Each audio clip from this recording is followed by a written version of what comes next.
아주 잘 보내셨습니까? 우리가 말씀에 대한 부분 중에서 특별히 복음에 대한 말씀을 듣고 있습니다. 그래서 지난주 복음 첫 번째, 두 번째 오늘 시간인데요.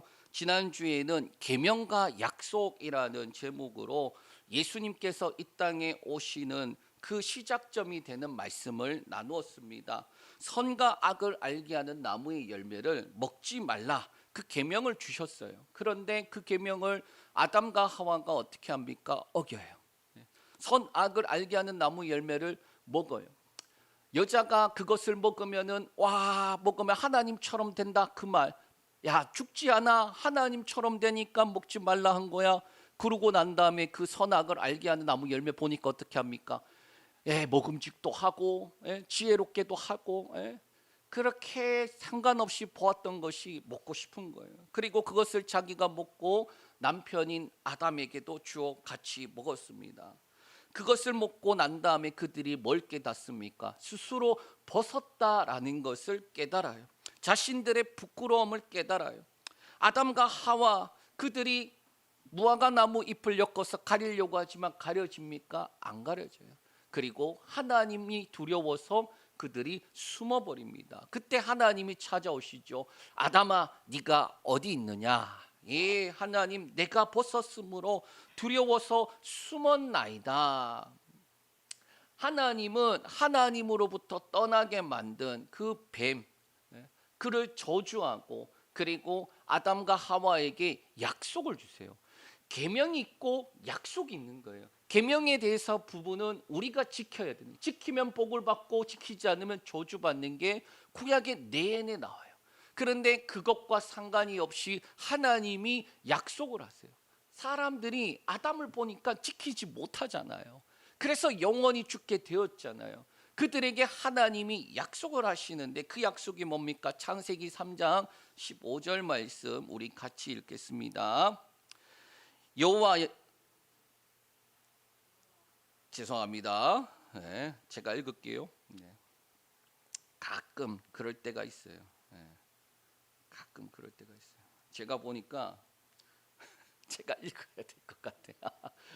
오늘 말씀 보니까 제가 깜짝 놀랐네. 제가 읽을게요. 창세기 3장 15절 내가 너를 여자와 원수가 되게 하고 네 후손도 여자의 후손과 원수가 되게 하리니 여자의 후손은 네 머리를 상하게 할 것이요 너는 그의 발꿈치를 상하게 할 것이니라 하시고. 자, 이게 3장 15절은 야 뱀 너 왜 여자에게 먹으라고 했니? 안 물어요. 아담에게 너 어떻게 벗었다는 거 알았니? 너 먹지 말라는 거 먹었니? 하나님, 제가 하나님이 주신 여자가 먹으라 해서 먹었어요. 여자한테는 갑니다. 너 왜 먹었니? 뱀이 줘서 먹으라 해서 먹었어요. 그 뱀한테 가서 너 뱀 왜 먹게 했니? 라고 안 물어요. 저주를 하세요. 야, 너 저주 내리고 그 다음에 동시에 뭐가 있느냐? 약속을 주시는 거예요. 아담과 하와에게는. 우리가 수요일에 듣는 말씀에 보면 출애굽기거든요. 출애굽기에는 구원과 심판이 동시에 나타나요. 하나님의 백성인 이스라엘에겐 구원이지만 애굽에는 심판이에요. 그 구원과 심판이 동시에 나타나는데 뱀에게 저주가 나타나고 동시에 아담과 하와에게는 약속을 주십니다. 그 약속이 뭐냐? 여자의 후손이라는 약속을 주시는 거예요.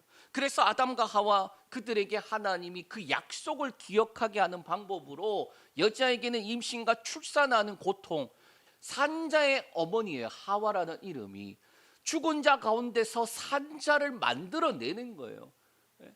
예수 그리스도 하나님의 약속이 어떻게 나타날 것이다 라는 것이 바로 출산을 통하여서 그들이 소망하게 되는 거예요. 우리와 같은 모양으로 하나님께서 오셔갖고 우리를 구원하신다라는 그 약속. 그러니까 출산의 고통을 통하여서 하나님의 약속을 더 생각하게 되고, 남자들은 어떻게 됩니까? 아담에게는 수고하고 땀을 흘려야 되는데 평생 그리고 땅이 저주를 받아서 엉겅퀴와 가시덤불이 나타나 수고해도 못 얻는 그런 세상을 맞이하게 되었다라는 거예요. 결국 하나님께서 이것을 통하여서 뭐라 합니까? 하나님의 약속에 대한 소망을 주세요. 다른 것에는 소망이 하나도 없고 하나님께서 주신 약속, 그것을 소망하면서 살아가는 게 하나님의 사람들, 그리스도인들. 자, 그런데 이 하나님의 약속에 대한 소망, 우리가 인생을 살아갑니다. 상황과 환경을 마주해요. 이 상황과 환경은 어떤 것이냐? 연약한 육체가 시공간에 살아가고 있다라는 걸 알게 하는 거예요. 그리고 그것이 상황과 환경인데, 모든 사람들이 마주하는 이 상황과 환경은 어떤 이들은 하나님의 약속을 통하여서 소망을 바라보는 사람들이 있고, 어떤 사람들은 하나님의 약속보다는 상황 환경을 더 크게 바라보고 절망하는 일이 있어요. 그리스도인들 중에도 힘들고 어려운 일 생기면 바로 기도하러 나오시는 분들이 계시고, 어떤 분들은 힘들고 어려운 일이 있어도 기도 안 하고 버티고 그러다가 아유 예수 믿어도 별거 없네 떠나시는 분도 있어요. 심지어 그리스도인들도 그런데, 하나님께서 이 상황과 환경들을 통하여서 뭘 하느냐? 하나님을 찾아가는 사람들도 생기고, 반대로 하나님을 전혀 안 믿는 쪽으로 가는 사람들도 있다. 자, 여러분들의 삶은 어땠습니까? 여러분들의 한 주는 어떠하였나요? 소망이 더 크게 보이시던가요? 아니면 절망이 더 크게 보이시던가요? 분명 우리가 인생을 살아가는 것은 힘이 듭니다. 그리고 우리에게 주어져 있는 상황과 환경은 쉽지 않아요. 그러나 그에 대한 반응은 누가 할 수 있다? 우리가 할 수 있는 거예요. 상황 환경과 여건은 어떻게 할 수 없어도 그에 대해서 반응은 누가 할 수 있다? 내가 할 수 있다. 어떤 반응할 건가? 믿음의 반응, 예수 그리스도를 바라보면서 소망의 반응할 것인가? 아니면 하도 힘드니 이거 그냥 못해 먹겠다 그러고 절망할 것인가? 오늘 말씀을 보면 최악의 상황에서 다시금 하나님의 약속을 바라보며 소망을 가지게 되는 말씀이 나옵니다. 그 약속은 여자의 후손에 대한 약속이 더욱더 구체적으로 나온 말씀이에요. 그 창세기 3장 그때 말씀을 통하여서 아브라함을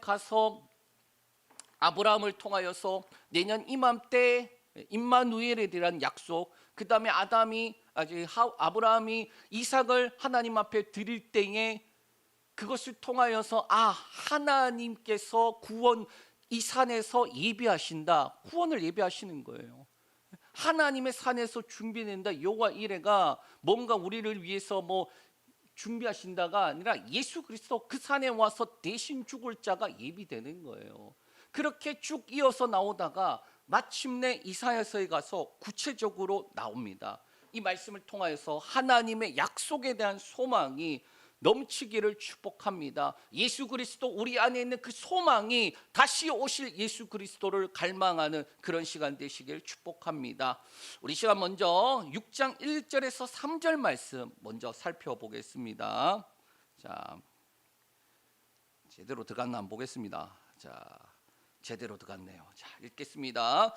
우시야 왕이 죽던 해에 내가 본즉 주께서 높이 들린 보좌에 앉으셨는데 그의 옷자락은 성전에 가득하였고 스랍들이 모시고 섰는데 각기 6 날개가 있어 그 둘로는 자기의 얼굴을 가리었고 그 둘로는 자기의 발을 가리었고 그 둘로는 날며 서로 불러 이르되 거룩하다 거룩하다 거룩하다 만군의 여호와여 그의 영광이 온 땅에 충만하도다 하도다. 아멘. 자, 이사야는 남유다에서 활동하던 선지자입니다. 그가 부르심을 받을 때의 상황과 내용이 6장 방금 읽은 내용이 나와요. 1절에 우시야 왕이 죽던 해에라고 시작합니다. 그러니까 우시야 왕이 어떤 왕이냐? 16살의 왕이 되어서 52년간 다스린 왕이에요. 제가 알기로는 우시야 말고 55년 다스린 왕이 있는 걸로 제가 기억하는데 정확하게는 모르겠지만 첫 번째 아니면 두 번째가 우시야 왕이에요.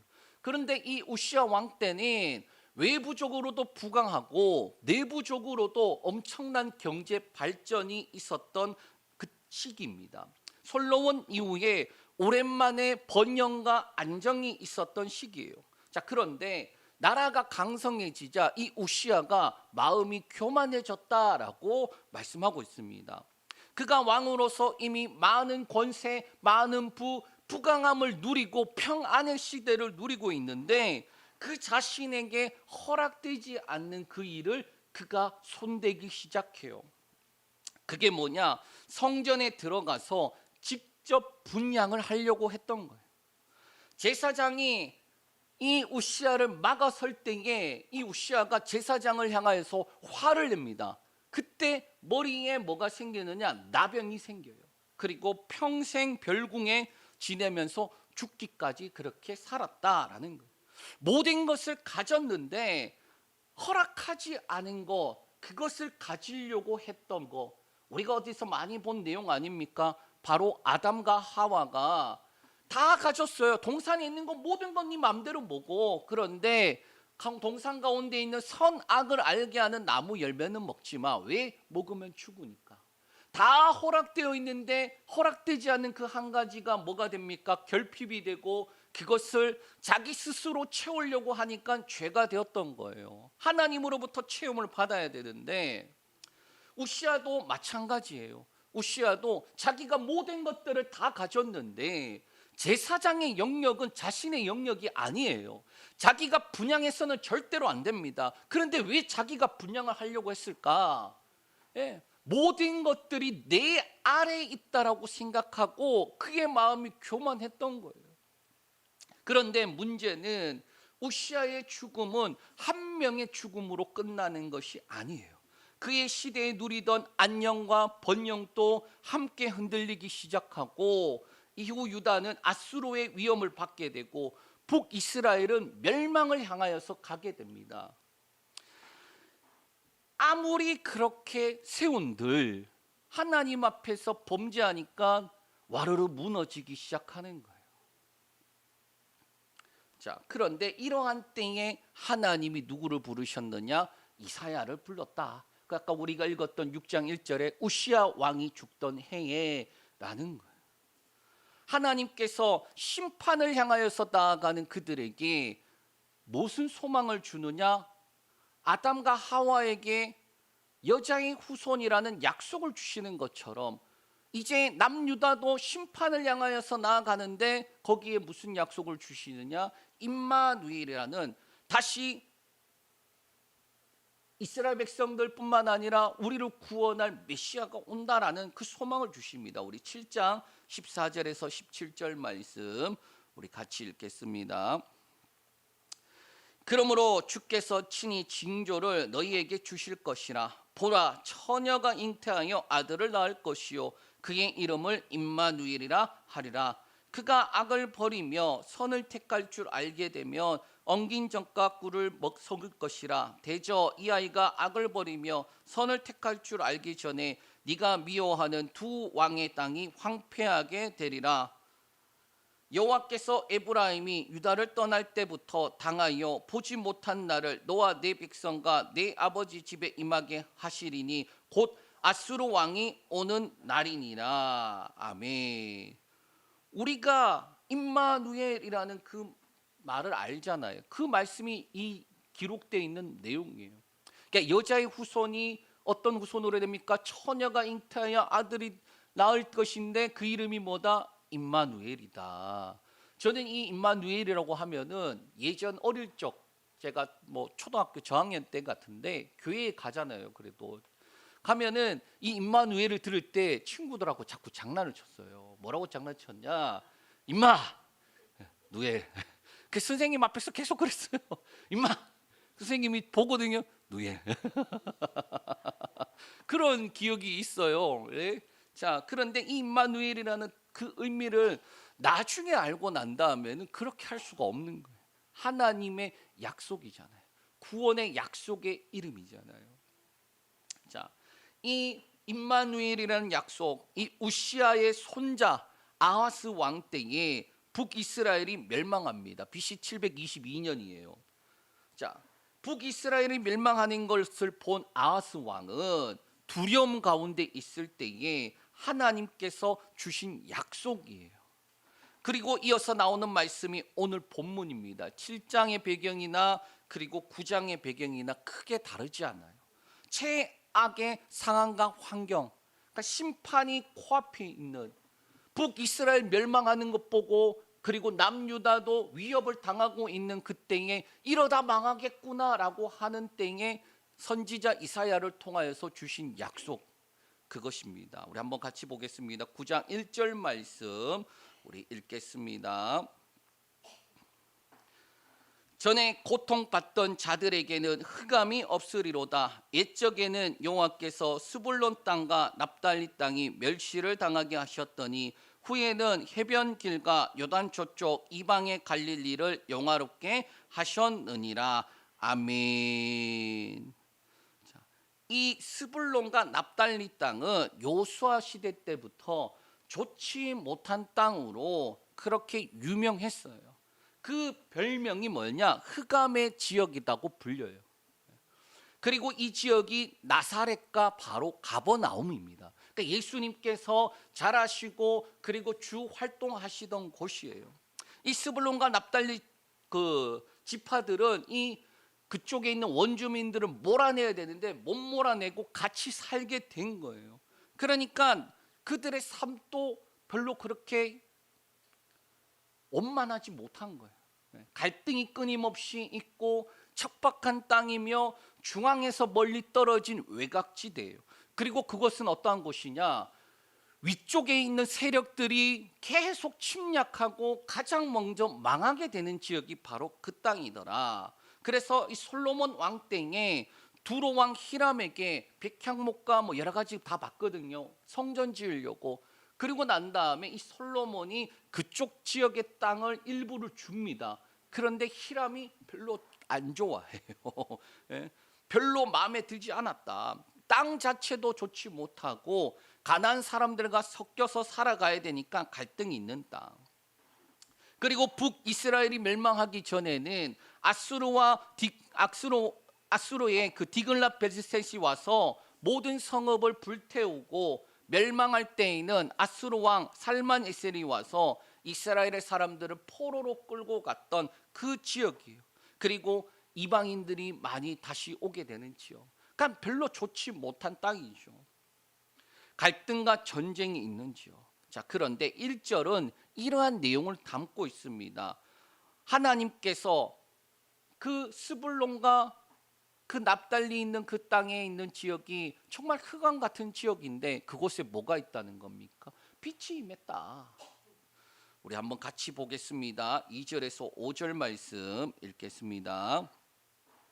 흑암에 행하던 백성이 큰 빛을 보고 사망의 그늘진 땅에 거주하는 자에게 빛이 비치도다. 주께서 이 나라를 창성하게 하시며 그 즐거움을 더하게 하셨으므로 추수하는 즐거움과 탈취물을 나눌 때의 즐거움 같이 그들이 주 앞에서 즐거워하오니 이는 그들이 무겁게 맨 멍에와 그들의 어깨의 채찍과 그 압제자의 막대기를 주께서 꺾으시되 미디안의 날과 같이 하셨음이니이다. 어지러이 싸우는 군인들의 신과 피 묻은 곳옷이 불의 섭같이 살라지리니. 아멘.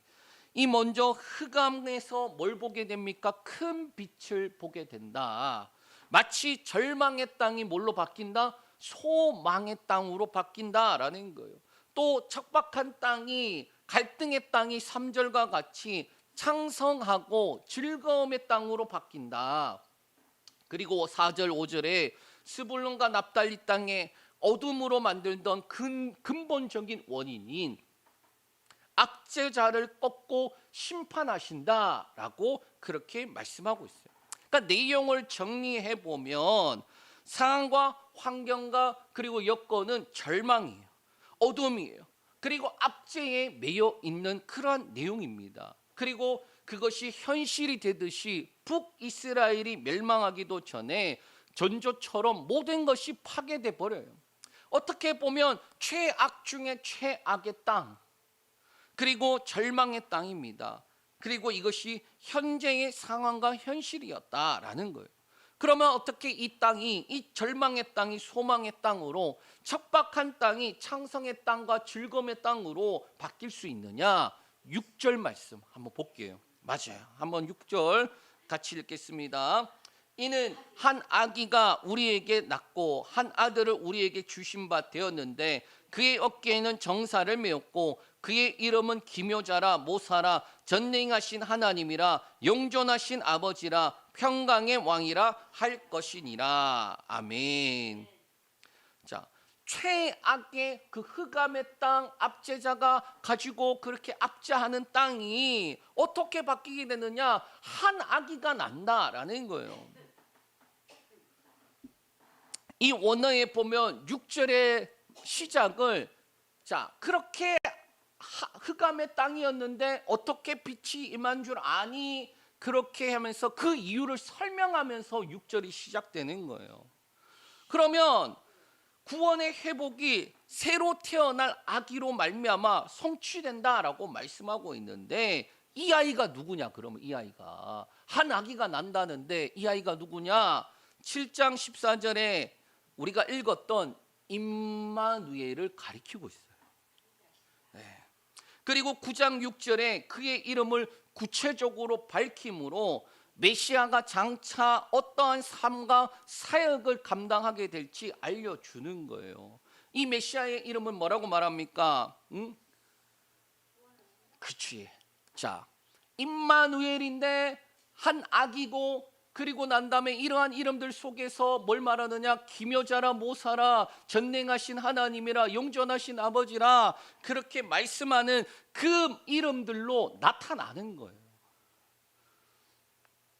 그래서 우리말에는 5가지로 기묘자, 모사, 전능하신 하나님, 영존하시는 아버지, 평강의 왕 이렇게 5개지만은 히브리 원문에 보면은 4가지 이름으로 나와요. 그리고 2 단어가 묶여서 나옵니다. 첫째는 뭐냐? 펠라 요에츠라는 단어예요. 직역을 하면 모사자의 기묘함, 모사자의 기묘함. 그러면 이 펠라라는 단어는 뭐냐? 하나님의 신적인 지혜와 그 능력으로 구원의 역사를 이루고 회복하는 그 하나님의 놀라움을 나타내는 거예요. 예를 들면 이런 겁니다. 출애굽 8장에 홍해를 우리가 지나가는 걸 보잖아요. 그 바로 다음에 이스라엘 백성들 모세와 이스라엘 백성들이 찬양을 하잖아요. 그 찬양에 이렇게 나타납니다. 출애굽기 15장 11절 말씀 읽겠습니다. 여호와여 신 중에 주와 같은 자가 누구니까? 주와 같이 거룩함으로 영광스러우며 찬송할 만한 위엄이 있으며 기이한 일을 행하는 자가 누구이니까? 아멘. 여기서 기이한 일, 기이하다라고 할 때 이 기이하가 바로 펠라라는 단어예요. 하나님께서 사람의 생각이나 상상을 초월하여 구원을 이루시는 것. 홍해가 갈라질 줄 어떻게 알았어요? 예? 우리가 수요일날 말씀 최근에 들었거든요. 한 3주 전에 들었는데 바로가 뭐라고 말했느냐? 이스라엘 백성들에게 광야에 갇혔다라고 했어요. 왜? 앞에는 홍해고 뒤로 못 물러서니까 광야에 갇혔다라고 해서 너네 도간에 준 쥐다라고 했습니다. 이스라엘 백성들도 그때 원망을 첫 번 합니다. 뭐라고 원망하느냐? 야, 무덤이 없어서 우리를 애굽에서 이끌어내서 여기서 죽게 하느냐? 우리가 애굽 사람 섬긴다고 하지 않았느냐? 왜 여기로 데려왔니? 라는 거예요. 그들이 원망하고 있을 때 모세가 부르짖잖아요. 하나님 앞에. 부르짖으니까 어떻게 됩니까? 홍해가 갈라졌어요. 홍해가 갈라지고 그 홍해길을 이스라엘 백성들은 건너고 바로와 군대들도 따라 들어왔지만 이스라엘에게는 구원을, 바로와 그 군대에게는 심판을 수장시켰잖아요. 그것을 뭐라고 말하느냐? 기이하다라고 지금 하나님을 향해 찬양하는 거예요. 그게 펠레, 모사. 그리고 반면에 요에츠라는 단어인데 영어 성경에는 상담가 카운셀러라고 되어 있어요. 상담가로 나오는데 성경에 사용된 이 요에츠라는 단어들이 어떻게 쓰였는지 살펴보면 이렇게 됩니다. 전쟁이나 정치적인 상황에서 지혜와 조언을 해주는 그런 조력가, 모사가, 전략가, 책사 우리가 이해하기 쉬운 단어는 그런 단어예요. 그래서 임마누엘이 어떻게 되느냐? 장차 탁월한 모사가가 되어 사람의 한계를 뛰어넘은 탁월한 지혜와 능력으로 기묘한 전략과 방책을 세워 하나님의 백성을 구원하고 회복한다라는 거예요. 6절에 기묘자라 모사라 전능하신 하나님이라 용전하신 아버지라 평강의 왕, 여자의 후손이 임마누엘이고 그 임마누엘이 뭘 하느냐? 이 5가지의 사역과 구원을 행하신다라고 구체적으로 말하는데 그 첫 번째가 바로 기묘자와 모사. 히브리 원문에는 4단어로 되어 있어 갖고 기묘자와 모사가 같이 되어 있어요. 그러면 두 번째는 뭐냐? 엘 기보르라는 거예요. 전능한 하나님. 엘은 하나님을 가리킬 때 쓰는 단어예요. 그런데 기보르는 뭐냐? 용사 또는 영웅을 나타내는 단어입니다. 전능한 하나님은 그 특별히 배경이 출애굽 때 똑같이 이어져요. 애굽의 신들을 무찌르고 승리하신 그 용사의 하나님이다. 그래서 하나님의 백성에게는 구원을, 그리고 애굽에는 심판을 나타내는, 그들을 무찌른 왕이다. 그래서 모세가 뭐라고? 왕과 말과 그 탄 자들을 던지셨도다. 하나님께서 싸우셨도다라는 거예요. 셋째로 아비아드라는 거예요. 아비는 아버지를 뜻하는 말이고 아드는 영원함을 나타내요. 그래서 이 용전하시는 아버지라는 말은 뭐냐? 장차 아이가 자라서 하나님의 백성에게 영원한 아버지가 될 것이다. 이 말은 이렇게 되는 거예요. 영원한 지도자가 될 것이다 라는 거예요. 하나님 한 분, 아버지 하나님 말고 그 메시아가 와서 왕이 없어서 뭐합니까? 그들이 자기 맘대로 행하던 그때에 하나님의 아들 예수 그리스도가 와서 그들의 영원한 길잡이가 되고 그들의 영원한 왕이 되고 그들의 영원히 이끄는 자가 된다. 그 뜻이 되는 거예요. 그리고 이 영원하신 아버지에 대해서 어떤 신학자는 2가지로 표현하던데, 이 아이는 장차 생명을 줄 것을 나타낸다. 두 번째는 백성에게 구원을 줄 것을 나타낸다라는 거예요.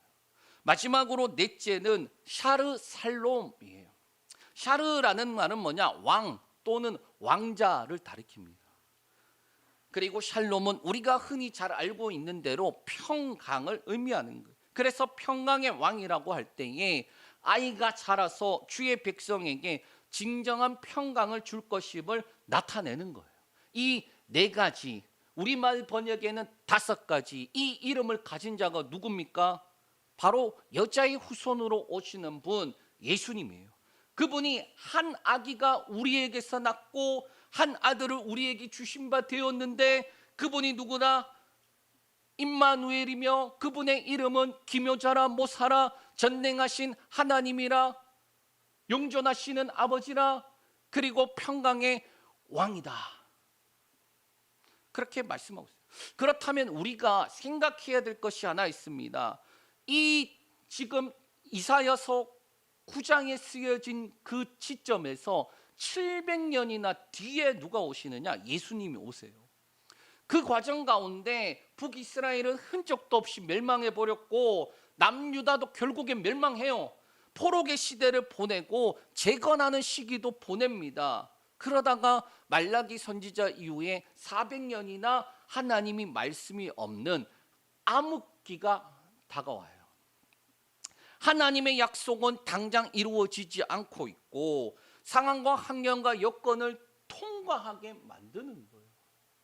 하나님의 약속은 분명 소망을 가지게 하는데 주어져 있는 상황, 환경과 여건을 보면 어떠합니까? 너무나도 힘들고 고통스러운 거예요. 흑암의 시간들을 보낸다라는 거예요. 하나님의 말씀과 삶이 괴리가 있는 거예요. 저와 여러분 또 그것을 경험하잖아요. 분명히 기도하면서 하나님께서 응답을 주시고 그래 이것을 하나님께서 넘어가게 하시고 요거 넘으면은 하나님의 놀라운 축복이 있다라는 거 알잖아요. 그런데 눈 뜨고 마주하면은 이 목에, 제가 그래서 그런 거예요. 제가 목구멍까지 때려치고 싶을 때가 있다니까. 왜? 하나님의 약속과 나의 삶이 너무 괴리가 크니까. 분명히 약속은 소망을 주시는데 왜 흑암과 어둠의 시대들을 통과하게 만드시는가라는 거예요. 700년이나 더 뒤에 하나님께서 약속이 이루어지는 그 예수 그리스도를 보내셨다라는 거예요. 기도하면 아멘, 하나님의 뜻대로 이루어질 줄 믿습니다 했다가 눈 뜨고 상황 보면은 이거 어떻게 될까? 여전히 절망이죠. 기력도 슬퍼할 여력도 없는 거예요. 그런데 우리가 주목해야 될 게 뭐가 있느냐? 7절 말씀이에요. 우리 7절 같이 읽겠습니다. 그 정사와 평강의 더함이 무궁하며 또 다윗의 왕자와 그의 나라에 군림하여 그 나라를 굳게 세우고 지금 이후로 영원히 정의와 공의로 그것을 보존하실 것이라. 만군의 여호와의 열심히 이를 이루시리라. 아멘. 예수님이 오시고 나면은, 그러니 그 아기, 약속한 그 아기가 오고 나면 어떻게 되느냐? 나라를 굳게 세우고 영원히 정의와 공의로 그것을 보존하신다. 남유다 지금 흔들리기 시작하는 때예요. 우시야 왕이 죽고 난 다음부터 심판을 향해서 나아가고 북이스라엘 멸망해버리고 계속 여러 가지 어려움들 마주하는데, 눈앞에는 심판이 코앞에 있고 피할 수 없는 결말을 마주해야 되는데 이길 힘이 있느냐? 이길 힘이 없어요. 비단 유다뿐입니까? 우리의 인생이 그렇지 않나요? 이게 최초의 죄를 지은 아담과 하와의 모습이에요. 흑암, 어떻게 해결할 수 있는 능력 없는 자들, 자신의 부끄러움조차로 가릴 수 없는 자들, 그 부끄러움을 채우려고 하지만 채울 수 없는 자들, 하나님으로만 채움을 받아야 되는 자들, 오늘날까지 주어져 있는 인생의 모습이에요. 죽음을 향하여서 달려가고 있고 그 죽음을 피할 수 없는 모습. 그러면 어떤 이는 절망을 가지고 하나님을 떠나버리지만, 그러나 또 어떤 이는 소망을 가지고 하나님의 약속을 붙잡습니다. 그러기에 우리에게 소망이 있다면 7절 후반부 때문에 우리에게 소망이 있는 거예요. 만군의 여호와의 열심히 이를 이루리라. 아멘. 우리 한번 해볼까요? 만군의 여호와의 열심히. 한 번 더. 만군의 여호와의 열심히 이를 이루리라. 이를 이루리라. 이게 아담을 찾으시는 하나님이시고 아담과 하와에게 여자의 후손에 대한 약속을 주신 하나님이에요. 그 하나님이 만군의 여호와의 열심히 끝내 이루신다라는 거예요. 저는 이 말씀이 너무나도 소망이 돼요. 만약에 네가 이루어야 돼 한다면은 못할 것 같아. 저와 여러분들에게 야 네가 이루어야 돼 그렇게 말한다면 이룰 수 있을까요? 못해요. 그런데 하나님의 그 열심이, 누구보다 더 우리를 구원하고자 하는 그 열심이, 여자의 후손이라는 약속을 주시고 그 다음에 한 아기가 태어난다, 그게 임마누엘이라는 약속도 주시고, 그 아기의 이름은 기묘자 모사, 영원하신 아버지, 전능하신 하나님, 평강의 왕이다. 그런데 그거 너네 그 약속을 가지고도 흑암 가운데 살아가고 있지 않니? 그 약속을 가지고 있는데 내가 이 시간들을 어떻게 버틸까? 이 시간들을 어떻게 이겨낼까? 그렇게 고민하고 살아가고 있지 않니? 너네가 하는 게 아니라 나의 열심이 끝내 이루는 거야. 2000년 전 그 하나님의 열심이 예수 그리스도 통해서 나타났습니다. 그분이 목수의 아들로 나사렛에서 자라셨어요. 나사렛이 스불론과 납달리 땅, 흑암의 땅이라 불리는 땅, 심지어 나사렛에서 무슨 선한 게 나오겠냐고 나다나엘이 그렇게 이야기했어요. 예수님이 그곳에 임하심으로 그 땅이 흑암의 땅이 아니라 생명의 땅, 빛의 땅으로 바뀌는 거예요. 예수님께서 이 흑암 가운데 오심으로 빛이 임하였다라고 말하고 있어요. 저와 여러분 가운데 오심으로 더 이상 죄의 종, 마귀의 자녀, 진노의 자식이 아니라 하나님의 자녀로 살아갈 수 있다라는 거예요. 예수님으로부터 죽음이 아닌 생명, 절망이 아닌 소망, 슬픔이 아닌 기쁨으로 우리를 바꾸셨다라는 거예요. 하나님의 사람을 찾으시는 그 열심, 하나님께서 사람을 살리려는 그 열심, 그리고 하나님께서 사람을 회복시키기 위한 그 열심, 예수 그리스도를 통해 나타나셨다. 말씀을 정리합니다. 아담과 하와의 범죄로 영원히 죽어야 하는 그 죽음이 들어왔어요. 죄에 죄를 더하고 심판을 향해 달려가는 삶이에요. 이들에게 소망이 있느냐? 이들한텐 소망이 없어요. 흑암의 빛으로 오신 예수 그리스도, 그분이 소망이다. 마태복음 1장 21절에서 23절 말씀 읽겠습니다. 아들을 낳으리니 이름을 예수라 하라. 이는 그가 자기 백성을 그들의 죄에서 구원할 자이심이니라 하니라.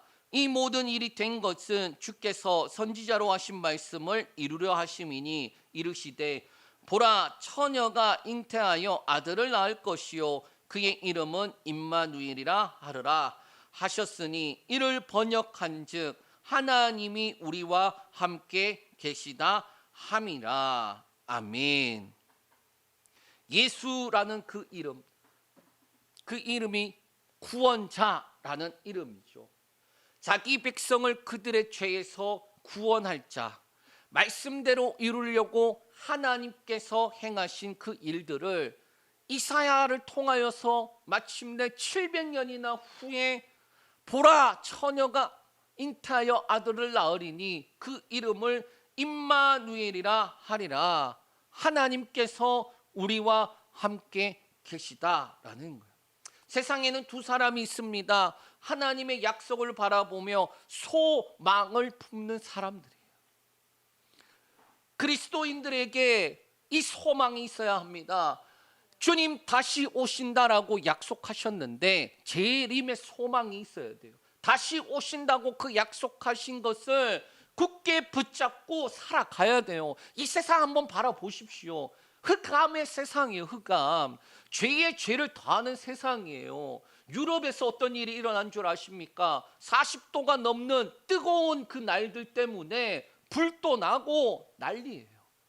곳곳에 전쟁과 지진과, 어떤 지역은 수해로 엄청난 일들이 일어나고, 불과 한 달도 안 된 지역에 큰 지진이 있어서 몇천 명, 몇만 명 죽고, 제가 요즘 지구 사상의 그런 것들을 보면 무슨 생각이 드느냐?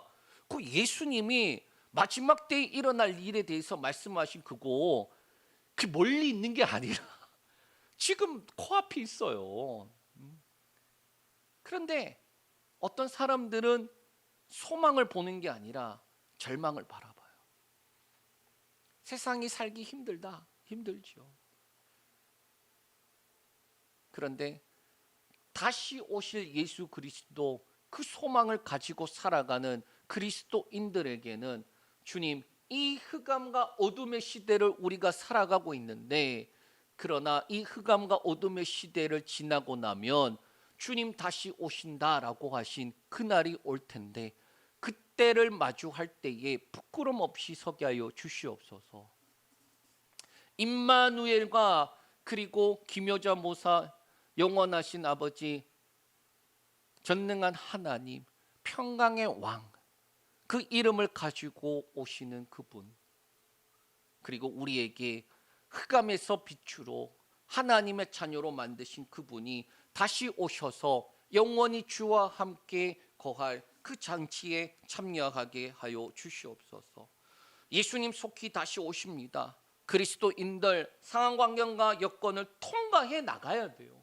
저와 여러분들이 어떤 기도를 하신 줄 아십니까? 고난이 없기를 기도를 해요. 잘 먹고 잘 살기를 기도해요. 저도 그 기도합니다. 하나님 돈 주세요라고 기도 저도 많이 해요. 그런데 이 시간을 통과해야 돼요. 광야의 시간도 통과해야 돼요. 그래야 하나님이 하나님인 줄 알고 그 하나님 앞에 순종하나 순종하지 않나, 끝까지 소망을 붙들고 살아가나 살아가지 않나. 여러분, 불같은 시험 가운데 뭐만 남는 줄 아십니까? 믿음만 남는다라고 했어요. 다 태워버리고 남는데 정금 같은 그 믿음만 남는 거예요. 저와 여러분들이 그 흑암의 시간들을 통과하면서 불필요한 것들 다 타버리고 우리 안에 믿음만, 그래서 다시 오실 예수 그리스도를 소망하며 살아가는 저와 여러분들 되시길 축복합니다.